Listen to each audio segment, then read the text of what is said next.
নমস্কাৰ দুটা অতি গুৰুত্বপূৰ্ণ বিষয় লৈ আজি এই ভিডিঅ'টো প্ৰস্তুত কৰিছোঁ বিষয় দুটা আসলতে যথেষ্ট গুৰুত্বপূৰ্ণ বুলি ভাবি এই ভিডিঅ'টো প্ৰস্তুত কৰিছোঁ আৰু ভিডিঅ'টো প্ৰস্তুত কৰিছোঁ মানে কি এই ভিডিঅ'টোৰ জৰিয়তে মই মোৰ মনৰ কথা দুআষাৰ ক'ব বিচাৰিছোঁ বিশেষকৈ শিক্ষা ব্যৱস্থাটোৰ ওপৰত মই বিশেষ দুটা চিন্তা লৈ এই ভিডিঅ'টো প্ৰস্তুত কৰিছোঁ প্ৰথম কথা হৈছে যে শিক্ষকৰ বিৰুদ্ধে বহু সময়ত মই ছ'চিয়েল মিডিয়াত লিখি আহিছোঁ আসলতে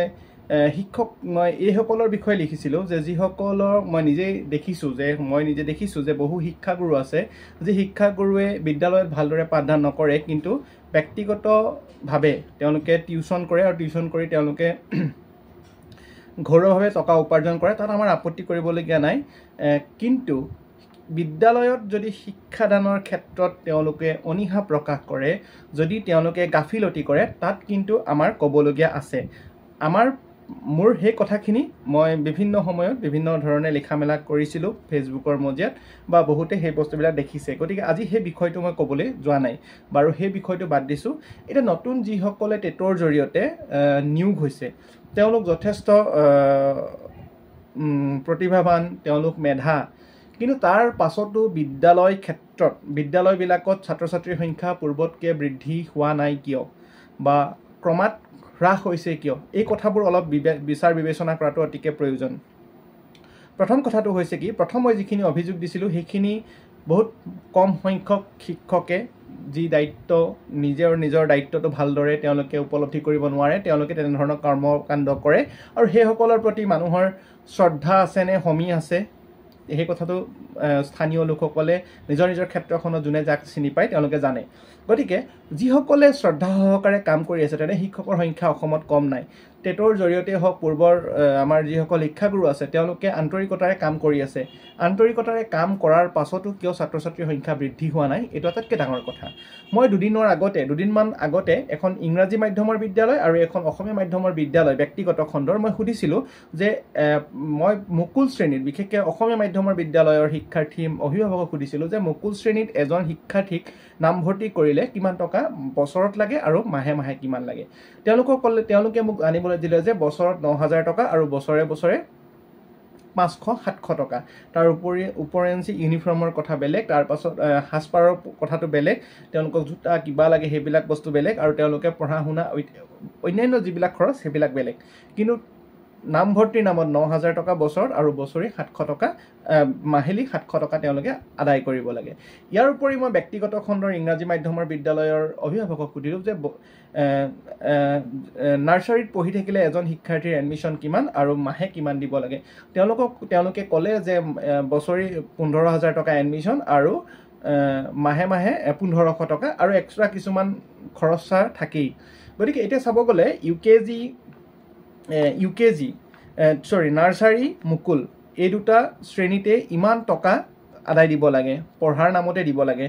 আমি যেতিয়া মোৰ মনত আছে যেতিয়া আমি মাছ কম কৰিবলৈ গৈছিলোঁ তেতিয়া আমি ২০,০০০ টকাত কৰিছিলোঁ আৰু সেইটো বেছি দিনৰ কথা নহয় ২০১৩ চনৰ কথা আমি ২০১৩ চনত আমি মাছ কম কৰিবলৈ গৈছিলোঁ তেতিয়া আমি ব্যক্তিগত খণ্ডত যিহেতু কৰিছিলোঁ গতিকে ব্যক্তিগত খণ্ডতে আমি মাছ কম কৰিবলৈ যাওঁতে ১৮-২০,০০০ টকা দি আমি মাছ কমটো কৰিছিলোঁ কিন্তু এতিয়া ২০১৩ৰ পৰা ২০২৪ৰ ভিতৰত এই যে মুকুল শ্ৰেণীতে এই যে কেজিতেই আকৌ UKG LKG UKG মানে আপোনাৰ এইবিলাক কেজিবিলাকতো আছেই গতিকে সেইবিলাকতো আৰু পইচা লাগিব গতিকে এতিয়া মুকুল শ্ৰেণীতে যদি ৯,০০০ টকা নামভৰ্তি মাচুল দিবলগীয়া হয় কেজিত মানে নাৰ্চাৰীত এইবিলাকতে যদি ৯, ১০, ১২,০০০, ১৫,০০০, ২০,০০০, ৩০,০০০ টকা এজন শিক্ষাৰ্থীৰ নামত খৰচ কৰিবলগীয়া হয় তেনেহ'লে অসমৰ মূল যিবিলাক চৰকাৰী খণ্ডৰ শিক্ষানুষ্ঠান সেই শিক্ষানুষ্ঠানৰ কোন দিশে গতি কৰিছে সেইটো এটা ডাঙৰ প্ৰশ্ন মই আৰু এগৰাকী অভিভাৱকৰ সৈতে কথা পাতিছিলোঁ যিগৰাকী অভিভাৱকে নিজৰ সন্তানক চৰকাৰী মাধ্যমত পঢ়ুৱাইছিলে মই প্ৰথম দুটা ব্যক্তিগত খণ্ডৰ কথা ক'লোঁ এবাৰ চৰকাৰী মাধ্যমৰ বিদ্যালয়ৰ কথা কৈছোঁ যে চৰকাৰী মাধ্যমৰ বিদ্যালয়ত তেওঁ শিক্ষাৰ্থীজনক পঢ়ুৱাই আছে মই ভাবোঁ অভিভাৱকজন যথেষ্ট সচেতন তেওঁ স্নাতকোত্তৰ অধীনত মানে অধ্যয়ন কৰা ছোৱালী এগৰাকী মাক বিশেষকৈ সন্তানৰ মাক মই সুধিছিলোঁ যে ল'ৰাক যিহেতু চৰকাৰী মাধ্যমৰ বিদ্যালয়ত দিছে আজিকালি বিদ্যালয়ৰ অৱস্থা কেনেকুৱা তেতিয়া মোক কৈছিলে গাঁও অঞ্চলৰ হয় তেতিয়া মোক কৈছিলে যে বিদ্যালয়ৰ অৱস্থা যথেষ্টখিনি ভাল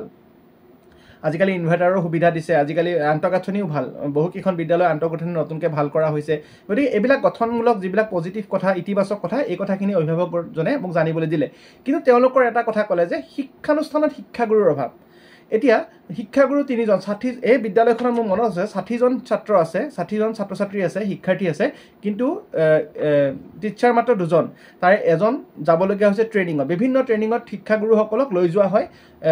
লৈ গ'লে মানে এজন শিক্ষকে যিকেইদিন নথকাত কেইদিনা তেওঁলোকে কাম কৰিবলগীয়া হয় আৰু যদি অভিভাৱকে কমপ্লেইন দিয়ে বা অভিভাৱকে যদি এইটো অৱগত কৰে উচ্চপদস্থ বিষয়াক তেতিয়া তেওঁলোকে কৰবাৰ পৰা যোৰা তামুলি মাৰি এজন শিক্ষাগুৰুক সেইকেইদিনৰ কাৰণে তাতে নিয়োগ কৰে কিন্তু কথা হৈছে যদি শিক্ষা ব্যৱস্থাটো এই ধৰণে এই ট্ৰেইনিঙৰ নামত অন্য বিভিন্ন কাৰণত যদি শিক্ষাগুৰুসকলক ব্যৱহাৰ কৰি থকা হয় অকল ট্ৰেইনিঙৰ নামতে যদি বিদ্যালয়ৰ পৰা কোনো পৰিকল্পনা নোহোৱাকৈ এজন শিক্ষাগুৰুক লৈ যোৱা হয় তেনেহ'লে এখন বিদ্যালয়ত কিদৰে নিজৰ ছাত্ৰ ছাত্ৰীক নিজৰ অভিভাৱকে নিজৰ শিক্ষাৰ্থীজনক তাতে পঢ়াবলৈ পঠিয়াব বা নিজৰ সন্তানক তালৈ পঢ়াবলৈ পঠিয়াব গতিকে এই গোটেই দিশবোৰ কৰবাত নহয় কৰবাত সিস্টেমত ত্ৰুটি আছে গতিকে এই সিস্টেমটো সম্পৰ্কে আমাৰ মানুহবিলাক বিশেষকৈ প্ৰশাসনিক বিষয়াবিলাক যিসকলে ইমান মেধাসম্পন্ন লোক তাতে এটা নিয়োগ কৰা হৈছে এই গোটেই স্তৰ বাই স্তৰ এই গোটেইবিলাক কিয় পৰ্যবেক্ষণ কৰা নহয় চৰকাৰী বিদ্যালয় যদি এতিয়া বহুত দেখিছোঁ আমি বহুত বিদ্যালয়ৰ যিটো আমাৰ আন্তঃগাঁথনি বহুত বিদ্যালয়ত ভাল কিন্তু বহুত বিদ্যালয়ৰ আন্তঃগাঁথনি এতিয়াও উন্নয়ন কৰিবলগীয়া আছে সেইবোৰৰ কথা মই নাযাওঁ কিন্তু ভাল যিবিলাকত আছে শিক্ষাগুৰুসকলো দেখিছোঁ আগৰ শিক্ষাগুৰুসকলো বাদ দিছোঁ সেইবিলাক কথা কিন্তু নতুন যিসকল শিক্ষাগুৰু নতুন যিসকলে সোমাইছে তেওঁলোকে অত্যন্ত মেধাৰ ভিত্তিত তেওঁলোকক নিয়োগ কৰা হৈছে আজি তেওঁলোকক মেধাৰ ভিত্তিত নিয়োগ কৰা আজি 10-12 বছৰ যোৱাৰ পাছতো শিক্ষাৰ মানদণ্ডটো কিয় উন্নত হোৱা নাই এই কথাবিলাক কিন্তু চিন্তনীয় কথা এতিয়া কথা হৈছে কি বহু ভাল অভিভাৱকৰ সন্তান চৰকাৰী বিদ্যালয়লৈ কেতিয়াও নাযায় আজি চৰকাৰী বিদ্যালয়বিলাকত ফ্ৰীকে দিয়া হয় বিভিন্ন আজি 9-10 হাজাৰ টকা খৰচ কৰিব নালাগে মুকুল শ্ৰেণীতে হয়তো 300-400 টকাও খৰচ কৰিবলগীয়া নহয় যদিও হয় কৰবাত এক্সট্ৰা কৰবাত দিবলগীয়া হয়তো বেলেগ কথা কিন্তু পৰাপক্ষত বিনামূলীয়া হয় কিন্তু তাৰ পাছতো বিনামূলীয়া পোৱাৰ পাছতো কিয় অভিভাৱকে সন্তানক চৰকাৰী বিদ্যালয়লৈ পঢ়িবলৈ নপঠায় এইটো আটাইতকৈ ডাঙৰ কথা কি হৈ আছে অসমৰ শিক্ষা বিভাগটোত কি হৈ আছে এনেকুৱাতো নহয় 9,000-10,000 টকা ব্যক্তিগত খণ্ডত পঢ়োৱা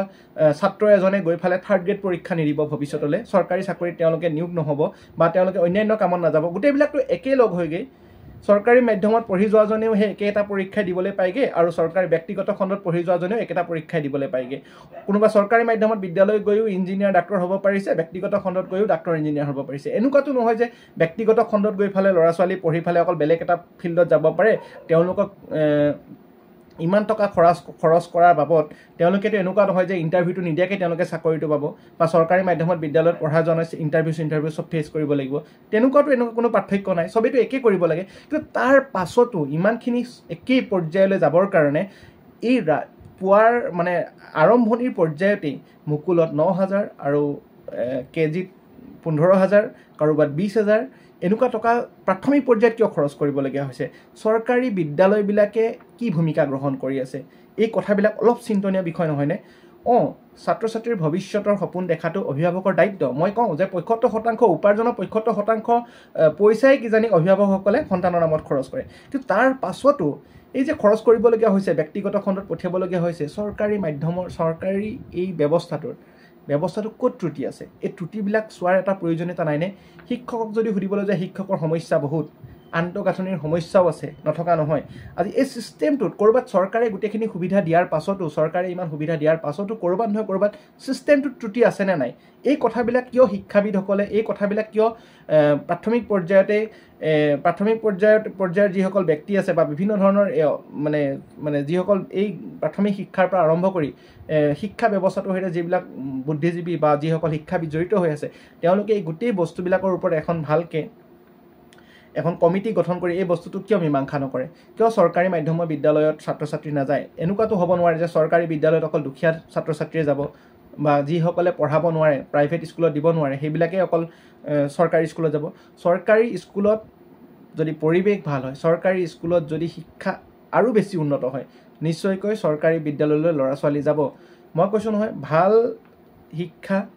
ভাল পৰিৱেশ পালে সকলোৱে চৰকাৰী বিদ্যালয়লৈ যাব কিন্তু এতিয়াও অসমৰ প্ৰায়বোৰ বিদ্যালয়লৈ কিয়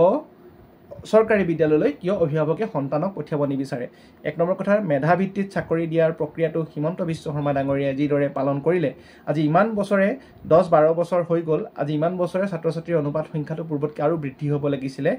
এই বস্তুবিলাক কিয় হোৱা নাই? ক'ৰবাত নহয় ক'ৰবাত শিক্ষকক ক'ৰবাত অন্যান্য বিভিন্ন কামত নিয়োগ কৰা হৈছে, শিক্ষকক ট্ৰেইনিঙৰ নামতে বিদ্যালয়খনত কিমান পাঠদান কৰিবলৈ শিক্ষাগুৰু থাকিব নে নাথাকে, সেইবিলাক নোচোৱাকৈ ট্ৰেইনিঙলৈ পঠিয়াই দিয়া হৈছে। গতিকে এই ধৰণৰ ক'ৰবাত আহুৱা আছে নেকি, ক'ৰবাত ত্ৰুটি আছে নেকি, এই বস্তুবিলাক কিন্তু চোৱা আটাইতকৈ প্ৰয়োজন। নহ'লে এই 2024 চনত যদি 9,000 15,000 টকা দি ল'ৰাক মুকুল পঢ়াবলগীয়া হৈছে, অ আ ক খ পঢ়াবলগীয়া হৈছে, তেনেহ'লে অনাগত দিনত ইয়াৰ কি পৰ্যায় পাবগৈ, সেই অনুপাতে কিন্তু এটা কথা মনত ৰাখিব, আপুনি 9,000 15,000 যিমান দি পঢ়াওক, মানুহৰ সেই অনুপাতে চৰকাৰী চাকৰিয়ালৰ বাদে, ব্যৱসায়ীসকলৰ কৰাৰ বাদে বাকী মানুহৰ উপাৰ্জন সেই অনুপাতে বৃদ্ধি হোৱা নাই। এই কথাবিলাকো অলপ মন দিব লাগিব। নহ'লে শিক্ষা ব্যৱস্থাটো এটা সময়ত গৈ গৈ কেৱল ধনী শ্ৰেণীৰ বাবেহে হ'বগৈ। দুখীয়াসকলে কিন্তু জোৰা টাপলি মাৰি আকৌ অশিক্ষিত হৈয়ে গোটেই জীৱন অতিবাহিত কৰিবলগীয়া হ'ব নেকি, এই কথাবিলাকো এটা চিন্তা কৰাৰ প্ৰয়োজন আছে। এইটো হৈছে প্ৰথম পৰ্যায়, গতিকে এইবিলাক বিচাৰ বিবেচনা কৰাটো অতিকে প্ৰয়োজন। দ্বিতীয় কথাটো হৈছে আমাৰ ভাৰতৰ শিক্ষা ব্যৱস্থাটোৰ, বিশেষকৈ মই ইমান শিক্ষাবিদ নহয়, মই শিক্ষাৰ লগত জড়িত ব্যক্তিও নহয়, কিন্তু মোৰ কিছুমান চিন্তা থাকে, মোৰ কিছুমান কথা ক'বলগীয়া থাকে, সেইকাৰণে মই এই মাধ্যমটোৰ জৰিয়তে এই কথাবিলাক মই উপস্থাপন কৰিব বিচাৰিছোঁ। মোৰ কথাটো হৈছে কি, এতিয়া দেখিছোঁ যে আমাৰ গ্ৰেড ছিষ্টেম আছে, বিশেষকৈ হায়াৰ ছেকেণ্ডেৰী লেভেলৰ পৰা বা গ্ৰেজুৱেশ্যন যেতিয়া কৰিব, স্নাতকোত্তৰ পৰ্যায়ত গ্ৰেড ছিষ্টেমত ল'ৰা ছোৱালীক মানে তেওঁলোকৰ পৰীক্ষাসমূহৰ ফলাফল দিয়া হয়। কিন্তু গ্ৰেড ছিষ্টেমত ধৰক 8.3 গ্ৰেড 8.3 8.5 এই বস্তুবিলাক আমি দেখিছোঁ বহুত ডাঙৰ ডাঙৰ শিক্ষানুষ্ঠানবিলাকে যে এই বস্তু 8.5 মানে 85, 8.7 মানে 87, এনেকুৱা ধৰণে এটা পাৰ্চেণ্টেজ কৰি দিয়া হয়। এতিয়া কথাটো হৈছে গ্ৰেড আৰু পাৰ্চেণ্টেজৰ মোৰ মতেদি দেই, মই ভাবোঁ যে এইটো আকাশ পাতাল বেলেগ বেলেগ বিষয় দুটা। গ্ৰেডটো কেতিয়াও পাৰ্চেণ্টেজত আহিবই নোৱাৰে। এতিয়া ধৰক B+ যেতিয়া এজন শিক্ষাৰ্থী পাব, এটা উদাহৰণ দেই, B+ পোৱা শিক্ষাৰ্থীজনে মাৰ্ক হয়তো 60 পৰা 70 ভিতৰত যিনে নম্বৰ পাব সি B+ পাব ছাবজেক্টটোত। যদি সি 70 পৰা 80 পাইছে তেতিয়াহ'লে সি A পাব। যদি 80 পৰা 90 পাইছে তেতিয়াহ'লে A+ পাব। আৰু এইদৰেহে গ্ৰেড ছিষ্টেমটো কৰা হয়। সেইকাৰণে হয়তো আজিকালি যেতিয়া দেখোঁ আমি যে ছাত্ৰ এজনে যেতিয়া নম্বৰ কম পায়, যেতিয়া তেওঁ আকৌ মানে নিজৰ বহীবিলাক চেক কৰে, তেতিয়া তেওঁ গ্ৰেডটো নাবাঢ়ে। গ্ৰেডটো নবঢ়াৰ কাৰণ এইটোৱে যে 60 পৰা 70 10 নম্বৰৰ ভিতৰত তেওঁ যদি 61 পাই আছিল আৰু বহীখন চোৱাৰ পিছত যদি তেওঁ 65 পাইছে, তেতিয়াহ'লে গ্ৰেডটো B+ থাকিব ছাবজেক্টটোত। মানে তেওঁ সেই 10 নম্বৰৰ ভিতৰত তেওঁ 5 নম্বৰ বেছিকৈ পালেও যদি 70 ওপৰত নাযায় ALA এইটো নাহে। গতিকে নহাৰ ক্ষেত্ৰত এতিয়া গ্ৰেড ছিষ্টেমটো আমাৰ ইয়াতে বহুতে পাৰ্চেণ্টেজ হিচাপে এইটো উলিয়ায়। এতিয়াতো 4.0 মানে 40%, মানুহে যদি সেনেকৈ ভাবি লয়, এই 40%টো পালে এজন ছাত্ৰই পাছ কৰে। আমাৰ দিনতো 33% পালেও পাছ কৰিছিলে স্নাতকোত্তৰত। গতিকে পাৰ্চেণ্টেজটো বেলেগ, গ্ৰেড ছিষ্টেমটো বেলেগ। এই যে গ্ৰেড আৰু পাৰ্চেণ্টেজ একাকাৰ কৰি পেলাইছে গোটেই ব্যৱস্থাটোত, এই কথাবিলাক কিয় চিন্তা নকৰে? এই কথাবিলাক শিক্ষাবিদসকলে, ডাঙৰ ডাঙৰ মুধা ফুটা শিক্ষাবিদসকলে এই কথাবিলাকৰ ওপৰত কিয় এটা বিশ্লেষণ নকৰে, বা এই কথাবিলাকৰ ওপৰত কিয় প্ৰশ্ন নকৰে, এই কথাবিলাকৰ ওপৰত কিয় নিলিখে? এই কথাবিলাক মই ভাবোঁ লিখিব লাগে। গতিকে গ্ৰেড ছিষ্টেমটো আৰু পাৰ্চেণ্টেজ এই দুইটা বস্তু বেলেগ পৃথকে ৰখাটো ভাল। গতিকে গোটেই গ্ৰেড ছিষ্টেমটো গ্ৰেড হিচাপে ৰখা ভাল, আৰু এইটো পাৰ্চেণ্টেজলৈ আনিলে এই কথাবিলাক অলপ বেলেগ হৈ যায়। গতিকে মই ভাবোঁ এইটো অতিকে গুৰুত্বপূৰ্ণ। এই বিষয়বিলাক মই ভাবোঁ শিক্ষাবিদসকলে, যিসকল অসমৰ জ্যেষ্ঠ শিক্ষাবিদ আছে, তেওঁলোকে গোটেই বিশ্লেষণবিলাক কৰা উচিত, আৰু ভালদৰে টুটি নাটি মাৰি শিক্ষা ব্যৱস্থাটোৰ পৰিৱৰ্তন ঘটোৱাটো অতিকে প্ৰয়োজন। নহ'লে এইদৰে যদি ত্ৰুটিপূৰ্ণ এটা শিক্ষা ব্যৱস্থাৰ মাজেৰে আগবাঢ়ি যাবলগীয়া হয়, তেতিয়াহ'লে উঠি অহা প্ৰজন্মই কি শিকিব, কি জানিব, আৰু কোনটো ধৰণেৰে আগবাঢ়িব, এই কথাবিলাকো কিন্তু বিশ্লেষণ কৰা অতিকে প্ৰয়োজন আছে বুলি মই ভাবিলোঁ। গতিকে নতুন শিক্ষানীতি আহিছে, নতুন পৰিকল্পনাৰে আৰম্ভ হৈছে পাঠদান। মই ভাবোঁ অনাগত দিনত এইবিলাক যে প্ৰাথমিক শিক্ষাৰ মই ক'লোঁ ব্যক্তিগত খণ্ড, চৰকাৰী খণ্ডৰ কি ত্ৰুটি আহুৱা আছে, আৰু গ্ৰেড আৰু পাৰ্চেণ্টেজ এই দুইটা বস্তু যিবিলাক আহুৱা আছে, এই আহুৱাবিলাক অতি সোনকালে দূৰীকৰণ হ'ব লাগে, আৰু এই বিষয়বিলাকৰ ওপৰত চৰ্চা হ'ব লাগে। আমি উপৰুৱা কিছুমান বিষয় আলোচনা কৰি থকাতকৈ এনেধৰণৰ গুৰুত্বপূৰ্ণ বিষয়, যিবিলাক বিষয়ত অভিভাৱকসকল মানে তেওঁলোকে পূৰা জুপুৰি হৈ আছে এই বিষয়বিলাকৰ ওপৰত, তেওঁলোক এতিয়াও বহুত সমস্যাত আছে এই বিষয়বিলাকৰ ওপৰত। গতিকে এই বিষয়বিলাকো আলোচনা কৰাটো অতিকে প্ৰয়োজন বুলি ভাবি এই চিন্তাখিনি আপোনালোকলৈ আগবঢ়ালোঁ। ক'ৰবাত ত্ৰুটি হ'ব পাৰে, এই ত্ৰুটিবিলাক আপোনালোকে শুধৰাই দিব, ক'ৰবাত ভুল থাকিব পাৰে, কিন্তু মই মোৰ মনৰ কথাখিনি ইয়াতে এই মাধ্যমৰ জৰিয়তে ব্যক্ত কৰিলোঁ, আৰু সকলোৱে ভিডিঅ'টো শেষলৈকে চোৱাৰ বাবে ধন্যবাদ জনাইছোঁ।